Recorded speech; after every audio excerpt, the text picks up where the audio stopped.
दोस्तों आज के दिन मार्केट में आपको फ्री फॉल देखने को मिला। बहुत बड़ी गिरावट आज के दिन मार्केट में हमें देखने को मिली, जहां निफ्टी के अंदर हमें 300 पॉइंट की गिरावट देखने को मिली। वहीं सेंसेक्स के अंदर आज के दिन हमें लगभग 1000 से 1100 पॉइंट की गिरावट देखने को मिली। 2008 के अंदर जो मार्केट क्रैश हुआ था, बहुत सारी रिपोर्ट्स में यह दावा किया जा रहा है कि अगेन उसी तरीके का मार्केट आपको क्रैश होते हुए देखने को मिल सकता है। उसके पीछे का रीजन मैं आपको बताऊंगा और आरबीआई की तरफ से इस मार्केट की गिरावट को रोकने के लिए क्या कदम उठाया गया है उसे भी जानेंगे। तो मार्केट के क्रैश होने का सबसे बड़ा रीजन है इंडियन रुपीस का हाई होना। जी हां दोस्तों, इंडियन रुपीस डॉलर के कंपैरिजन में कंटिन्यूअसली बढ़ रहा है, जिससे हमारी जो करेंसी की वैल्यू है वो और ज्यादा गिर रही है। जी हां दोस्तों, आज के दिन हमें पिछले पूरे डिकेड्स में कभी भी इंडियन रुपीस 80 के अबव जाते हुए देखने को नहीं मिला है और आज के दिन इंडियन रुपीस डॉलर के कंपैरिजन में 81 रुपीस पर पहुंच चुका है। यानी कि $1 को कंपैरिजन में अगर आप यहां पर देखेंगे तो हमें 81 रुपीस खर्च करने होंगे। देख सकते हैं rupees slip down 81 mark against US dollar for the first time in early trade. तो यहां पर फर्स्ट टाइम हमें देखने को मिल रहा है।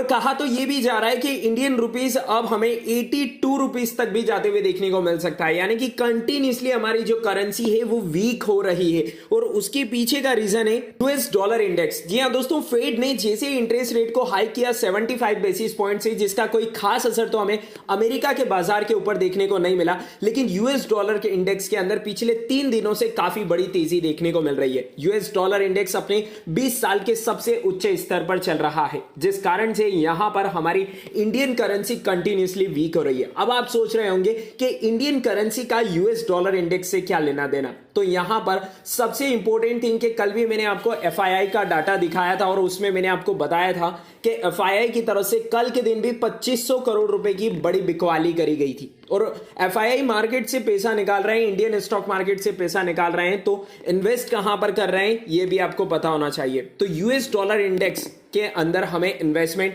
एफआईआई का जाते हुए देखने को मिल रहा है और इसी कारण से मार्केट में एक कंसर्न क्रिएट हो रहा है कि अब आपको 2008 जैसी गिरावट वापस मार्केट में देखने को मिल सकती है।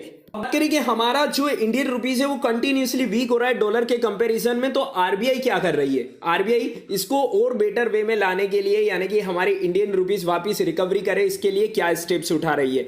तो आज के दिन भी आरबीआई ने एक इंपॉर्टेंट प्रेस रिलीज इशू करी है, जिसमें आरबीआई ने 80 बिलियन यूएस डॉलर का इन्वेस्टमेंट किया है। आप देख सकते हैं RBI expanded about 80 billion US dollar और 15% रिजर्व ऑफ मॉडरेटिंग रुपए फॉल। तो यहां पर जो आरबीआई के पास में रिजर्व रहते हैं, जिस भी कंट्री के पास में रिजर्व रहते हैं, उसकी जो करेंसी है अगर वो डाउन जा रही है, उसकी वैल्यू गिर रही है, तो उसे वापस स्टेबल करने के लिए उन रिजर्व का यूज किया जाता है। तो आरबीआई भी इंडियन रुपीस को वापस स्ट्रॉन्ग करने के लिए 15% के रिजर्व को यूज करने जा रही है। अब देखना ये इंपॉर्टेंट होगा कि ये जो आरबीआई का एक्शन है ये कितना अहम रोल प्ले करता है।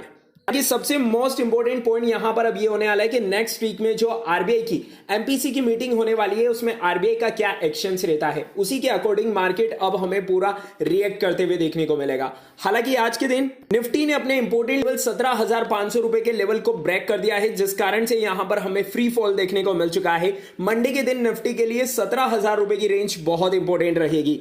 चलिए वीडियो को कंटिन्यू करते हैं और बात कर लेते हैं टाटा ग्रुप के बारे में। आज के दिन टाटा ग्रुप बहुत ज्यादा फोकस में था, क्योंकि आज के दिन जैसे ही टाटा ग्रुप की कंपनी टाटा स्टील की तरफ से न्यूज निकल कर आती है कि टाटा ग्रुप्स के अंदर जितनी भी मेटल्स कंपनियां हैं, जितनी भी मेटल्स सब्सिडरीज कंपनी है, उन्हें टाटा स्टील के साथ में मर्ज कर दिया जाएगा। तो टोटल 7 कंपनियां हमें देखने को मिलती है जो कि मेटल सेक्टर में काम करती है, जिसमें अगर आप देख पाएंगे तो Tata steel long product limited, tin plate company India limited, Tata metallics limited, TRF limited, the Indian steel and wire products limited, Tata steel mining limited और एसएनटी माइनिंग कंपनी लिमिटेड, इन 7 कंपनियों का मर्जर हमें टाटा स्टील के अंदर देखने को मिलने वाला है। न्यूज छोटी नहीं है, बल्कि आज के दिन हमें टाटा स्टील पर इसका कोई बड़ा इंपैक्ट देखने को नहीं मिला है। लेकिन अगर आप टाटा ग्रुप की इस कंपनी टाटा स्टील के अगर वॉल्यूम बेस्ड काम को देखेंगे तो यहां पर काफी ज्यादा वॉल्यूम बेस्ड काम देखने को मिला है। आज के दिन टाटा स्टील के अंदर 10 करोड़ 97 लाख क्वांटिटी ट्रेड हुई है, जिसके सामने 3 crore 5 lakh quantity deliverable base पर उठाई गई है।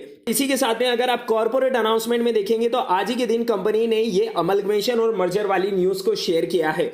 बात आती है कि टाटा ग्रुप की इन 7 कंपनियों को, जिसको टाटा स्टील के साथ मर्जर किया जा रहा है, और इन 7 कंपनियों में से वो कंपनियां जो ऑलरेडी स्टॉक मार्केट के ऊपर लिस्टेड है, तो उन शेयर होल्डर्स का क्या होगा। लाइक अगर हम टिनप्लेट की बात कर लें, टीआरएफ लिमिटेड की बात कर लें, जो कि ऑलरेडी नेशनल स्टॉक एक्सचेंज के ऊपर और बॉम्बे स्टॉक एक्सचेंज के ऊपर लिस्टेड है और उसमें ऑलरेडी रिटेल इन्वेस्टर ने इन्वेस्टमेंट कर रखा है, तो मर्जर के बाद में उनकी पोजीशंस का क्या होगा, उनके इन्वेस्टमेंट का क्या होगा।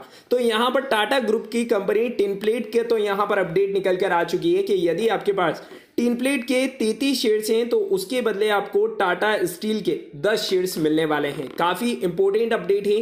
टीआरएफ लिमिटेड के कितने शेयर्स मिलेंगे, फर्दर जो भी अपडेट्स रहेगी वो आपको टाइमली प्रोवाइड कर दी जाएगी। हालांकि अभी आपने टिनप्लेट के अंदर इन्वेस्टमेंट कर रखा है तो यहां पर आज के दिन आपको फ्री फॉल देखने को मिल चुका है, क्योंकि यहां पर टिनप्लेट शेयर होल्डर्स इस न्यूज से बिल्कुल भी खुश नहीं है और यहां पर कंटिन्यूसली हमें प्रॉफिट बुकिंग देखने को मिली है।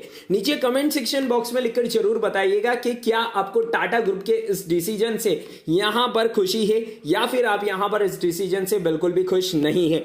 बढ़ते हैं नेक्स्ट शेयर्स की तरफ, जिसका नाम है VBL limited. Varun beverages limited की मैं बात कर रहा हूं। मार्केट में ओवरऑल काफी बड़ी गिरावट थी, जिस कारण से आज के दिन हमें वीबीएल के अंदर कोई बड़े मूवमेंट देखने को नहीं मिले, लेकिन आज के दिन वीबीएल को लेकर भी एक पॉजिटिव न्यूज निकलकर आ रही है। सबसे पहले मैं अगर आपको वीबीएल के अंदर इन्वेस्टमेंट करने की स्ट्रेटेजी के पीछे का रीजन बताऊं तो पिछले 5 साल का चार्ट पैटर्न मैंने आपके सामने ओपन कर रखा है, जिसमें आप देख पाएंगे कि वरुण बेवरेजेस लिमिटेड का जो चार्ट पैटर्न है वो कंसिस्टेंसी का है, यानी कि कोई फ्लक्चुएशंस हमें देखने को नहीं मिलते हैं। अगर आप रिस्क नहीं लेना चाहते हैं बिल्कुल भी, तो वरुण बेवरेजेस लिमिटेड के साथ में आप जा सकते हैं। कंटिन्यूसली यहां पर कंसिस्टेंसी के साथ में परफॉर्मेंस देखने को मिलती है।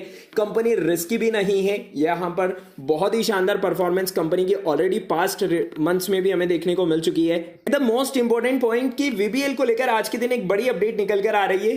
पेप्सिको ने यहां पर 4 प्लांट्स को यूपी के अंदर सेटअप करने का प्लान किया है, जिसका कंप्लीट यहां पर बेनिफिट वरुण बेवरेजेस लिमिटेड को मिलने वाला है। आप देख सकते हैं Varun beverages limited all India franchisee of PepsiCo has been allotted land in this district through fast track mode for setting up their units for producing carbonated soft drink, fruit pulp और साथ ही साथ जूस बेस्ड ड्रिंक्स। तो यहां पर UP के अंदर, उत्तर प्रदेश के अंदर कंपनी 4 मैन्युफैक्चरिंग यूनिट को एस्टेब्लिश करने वाली है, जिसका बेनिफिट वरुण बेवरेजेस लिमिटेड को मिलेगा।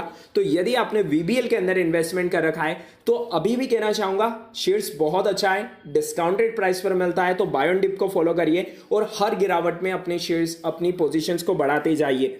चलिए अब बात कर लेते हैं रिलायंस ग्रुप और अडानी ग्रुप को लेकर क्या न्यूज निकल कर आ रही है, क्योंकि बहुत सारे प्लेटफॉर्म पर, यूट्यूब चैनल्स पर हमें एक न्यूज देखने को मिल रही है कि गौतम अडानी ने मुकेश अंबानी के साथ हाथ मिला लिया है। तो उस खबर में कितनी सच्चाई है आइए जानते हैं, लेकिन उसके पहले रिलायंस ग्रुप ने यहां पर एक और बड़ी एक्विजिशंस को कंप्लीट किया है। आप देख पाएंगे रिलायंस न्यू एनर्जी ने कैलेक्स में 20% की हिस्सेदारी को खरीद लिया है और उसके पीछे का रीजन है कि सोलर मॉड्यूल्स जो रिलायंस ग्रुप बनाने वाला है उसे और चीपेस्ट करने के लिए, सस्ता करने के लिए और ड्यूरेबल बनाने के लिए, अच्छी लाइफ देने के लिए, ताकतवर बनाने के लिए ये एक्विजिशंस कंप्लीट करी गई है। हालांकि इस न्यूज का रिलायंस ग्रुप के ऊपर कितना बड़ा इंपैक्ट पड़ता है, साथ ही साथ कंपनी को इस एक्विजिशंस का कितना प्रॉफिट होता है, ये तो हमें फ्यूचर में देखने को मिलेगा। लेकिन आज के दिन हमें रिलायंस इंडस्ट्री के अंदर कोई बड़े मूवमेंट देखने को नहीं मिले। ओवरऑल 2% की गिरावट हमें आज के दिन रिलायंस इंडस्ट्री के अंदर भी देखने को मिल रही है।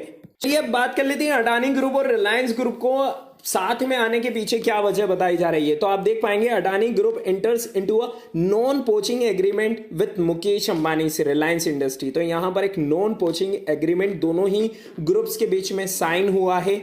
इसी के कारण यहां पर यह चीज खबर हमें मार्केट में आते हुए देखने को मिल रही है कि गौतम अडानी ने मुकेश अंबानी के साथ हाथ मिला लिया है। कंप्लीट न्यूज आप देख पाएंगे, the Gautam Adani led Adani group and Mukesh Ambani Reliance industry have entered into a binding agreement of not poaching into each other's pool of talent. The non-poaching agreement will restrict employees of both the organizations from joining the rival group. यानी कि अगर आप complete news देखेंगे तो ये कोई साझेदारी नहीं है, कोई पार्टनरशिप नहीं है, बल्कि यहां पर रिलायंस ग्रुप के एम्प्लॉयज अडानी ग्रुप की कंपनी के अंदर काम नहीं कर सकते हैं एट अ सेम टाइम, और अडानी ग्रुप के जितने भी यहाँ पर एम्प्लॉयज़ हैं वो रिलायंस ग्रुप के अंदर काम नहीं कर सकते हैं, और इसको लेकर ये नॉन पॉचिंग एग्रीमेंट साइन किया गया है। तो अब और ज़्यादा हमें यहाँ पर राइवल्स बनते हुए देखने को मिलेंगे, यानी कि और ज़्यादा कॉम्पिटिशन्स यहाँ पर हमें देखने को मिलेगी फ्यूचर में। तो आप मुझे कमेंट सेक्शन बॉक्स में लिखकर जरूर बताइएगा कि आप किस ग्रुप्स को लॉन्ग टर्म पर्पस के लिए प्रीफर करेंगे। मिलते हैं नेक्स्ट वीडियो में, तब तक के लिए स्टे कनेक्टेड, स्टे अपडेटेड।